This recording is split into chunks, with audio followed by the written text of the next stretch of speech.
Welcome back everyone to another Weather at a Glance video. In today's forecast, we're going over our second preliminary winter forecast for the winter season of 2023.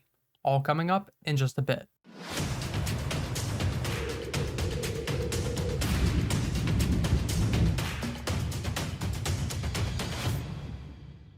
Now, before we get into today's video, I want to go over what we will be discussing in this forecast. First off, let's look over some of the base patterns that we will be discussing that will go into this winter and the dynamics of what we are seeing. So, of course, not new news here. We've been talking about El Nino. Everybody's been talking about it. It's the word on the weather street. You know El Nino is here, and it's only projected to get stronger by the winter season. Now, NAO, and that's going to play an important role in what we see out in the Atlantic and how it's going to affect our weather here in the United States, as well as the PNA pattern and how that will be playing a role in what we're seeing in the United States as well. Now, as for our forecast maps, we'll be going over our temperature anomaly forecast map, our precipitation anomaly forecast map, our snowfall anomaly forecast map, and our overall forecast map at the end of the video. Starting off on our first slide, we're going to be looking at the southern United States with that slightly below average region here. And this is going to be caused again by the jet stream and kind of how our NAO and PNA are setting up. So what we could be seeing is an upper level high pressure system over here over the western United States, kind of off of the Pacific coast, a little further out here over the Pacific Ocean. And that will cause the low pressure systems and the jet stream to shift northward around this high pressure system and come down. And we do see a potential troughing, an upper level trough and low here. That we will see kind of persist over the eastern United States, and that will cause things to dip south. So this is also playing a role in our El Nino, but we do see with a negative NAO and a positive PNA pattern, this is what we typically see. We see warmer conditions out here, and we see stormier, colder conditions out here with a negative NAO pattern. And with the positive PNA pattern, we see warmer conditions out in the west and colder conditions out in the east. So you can see we kind of have a bunch of factors playing into this winter. We can't just look at one solid factor. But moving on to the slightly below average region here, this is just basically saying you'll see slightly colder conditions this winter. Now, please take this very lightly as we are months out from the winter season. So please just take this as a projection. We aren't forecasting to a solid date this winter.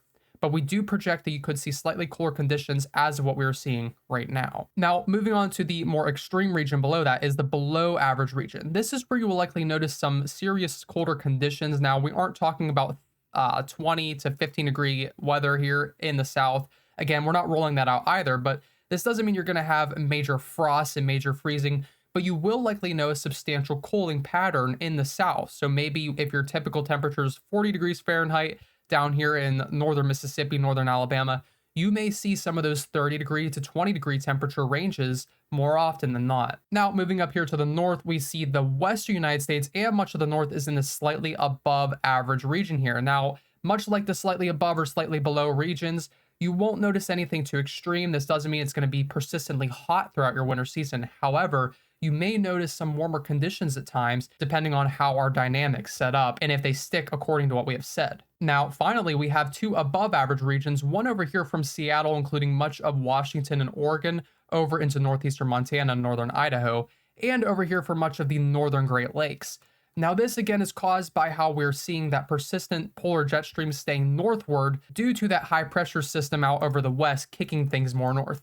Now, as we did say, we might see some troughing over here over the Great Lakes at times, but we also may see some high pressure building up over here, which will also help play a big role in the winter storms, which we'll talk about later in the video. But we may see a flip-flop pattern here where we see persistent ridging over here in the east, and then that gets kicked out and bumped out by a low that kind of sticks persistent over here. So we could see a bouncing pattern back and forth. But what that means is at times we could see some cooler conditions up here in the north. But as of right now, we do expect that polar jet stream to stay quite northward, and that may keep things a little more warmer in the northern United States. All right, now moving on to our precipitation anomaly forecast map here, we are going to start up here in the Pacific Northwest where we see slightly below average conditions. And we also see the similar type of scenario over here for the northern Great Lakes and over in the Michigan here. And you may also be noticing a pattern how we see very similar weather between the Pacific Northwest and the Great Lakes. We are expecting warmer conditions in both and drier conditions. So this doesn't mean you're going to be experiencing a major drought during this winter, but the projections that we see so far could put you in a slight decrease in precipitation from what you would normally see in a typical winter season. Now, moving on here to the southeast and southwest, we do see slightly above average precipitation here for portions of California. That's Southern California there. And then we do see anywhere from southern Texas around the Gulf Coast all the way up through the mid-Atlantic and up to the southern portions of the Northeast and New England. We do see slightly above average precipitation. And this is kind of due to that subtropical jet stream that we see typically active with El Nino seasons, coupled with the negative NAO pattern that we do expect to persist into this winter season. Now, again, that can obviously bounce out. These weather patterns obviously switch back and forth quite often. But right now, we have been sticking in a persistent negative NAO pattern, which does kind of project stormier conditions out in the east here. So we are expecting some slightly above average precipitation, not only due to the El Nino enhanced subtropical jet stream, but we also see those stormier conditions with the negative NAO pattern. Now, over here for a very small portion of southern Georgia all the way through northern Florida, the northern half of Florida there, we do see above average precipitation being projected here. This is due to the main area of the subtropical jet stream punching over Florida. And typically with El Nino seasons, when we see negative NAO patterns, we do see a lot of increased precipitation for these areas. So again, we are still very far out, but I do believe that we could see some pretty active rainfall here. And the interesting thing is this is typically a drier season for Florida, and wildfires do tend to spark up. So if this is true, we could see kind of a damper in the wildfire activity this winter or later as we go into February, and we could see some wetter conditions move through the area around that time. All right, now when we talk about winter, we can't forget the biggest factor that we all love to talk about is snowfall. Whether you like it or hate it, it's obviously a big part of winter. And here's what we're going to see so far. So with our snowfall anomaly forecast map, this is going to show you whether you'll be seeing slightly above or slightly below average conditions, depending on what kind of snowfall you will see. So here you can see, first off, we're going to start up in that slightly below average region that we do see here for the Northwest and throughout much of the northern United States. And due to the warmer and slightly below average precipitation conditions here, we are expecting some decreased snowfall. Now, slightly decreased doesn't mean you're going to have a bland, non-snowy winter at all. Obviously, some of these areas in the north see a lot of substantial snowfall each year. So if we're talking about a slight damper on that snowfall, that might mean you'll still see a lot of snowfall, but a slight decrease in what you see. Now, depending on if you see no snowfall or typically very rare snowfall occasions, for example, if you're out here in the desert and in the valleys, you might not see any snowfall at all, depending on what your typical snowfall season is. So it all depends on your geography and where you live. But take what you normally see and kind of subtract a little bit off of that, and that's kind of what we're looking at as of right now. Now, as for our below average region here, we have the cities of Portland and Seattle, and up here in the mountains, we usually see a lot of snowfall and a lot of precipitation in the winter. Now, obviously, as you get closer to the coastline, you may see a little less snowfall each winter because of warmer conditions along the coast. But if you typically don't see snowfall at all, then this might not be a consideration for you. But as of right now, with the warmer conditions and drier conditions expected, we are expecting below average snowfall. This is a region where you likely will notice decreased snowfall, and you may be wondering, what's going on with our winter? Why aren't we seeing a lot of snowfall? This is why. Now, on the contrary, we're moving down here to the Sierra Nevada mountains and portions of the mid-Atlantic and southeast, and we are expecting some slight increase in snowfall. Now, first, we're going to stick over here to the southwest, and you can see with the Sierra Nevadas, obviously we know the Sierra Nevada mountains get snowfall each winter. But with that enhanced precipitation expected down here, we are expecting increased precipitation and thus snowfall.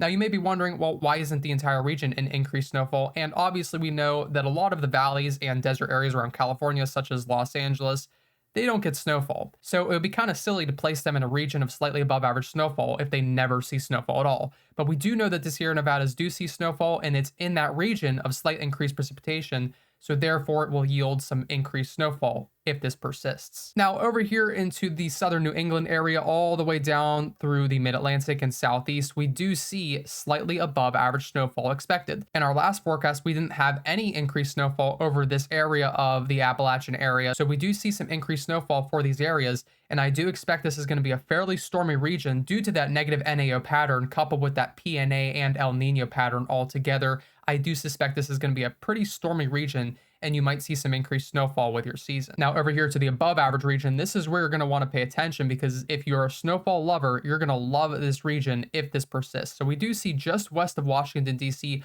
up here with the mountains. Obviously, we know in the Appalachian Mountains, if you're not from here, you may not know, but this is higher elevation, and we do see a lot of colder air up here, especially anywhere from south central Pennsylvania all the way down to Tennessee and up in the Smoky Mountains. We do see cooler conditions, And if we do have that enhanced storm track there, where we see the Gulf moisture and the Atlantic moisture interacting with those cooler systems, coupled with that colder air down there, we could see some big snowstorms move through the region, and thus you may see some above average snowfall for the Appalachian Mountain region. Now, on our final forecast map here, we are taking a look at our overall forecast map. This is basically giving you a very rough description of what your winter will look like. So, as always, we're going to start up here in the Pacific Northwest, and we do see warmer and drier conditions here. So, warmer and dry. This is basically showing you that you'll be experiencing a lot of warmer conditions this winter and dry conditions overall. So nothing too exciting if you're a snowfall lover, but if you like drier conditions and you want a warmer winter,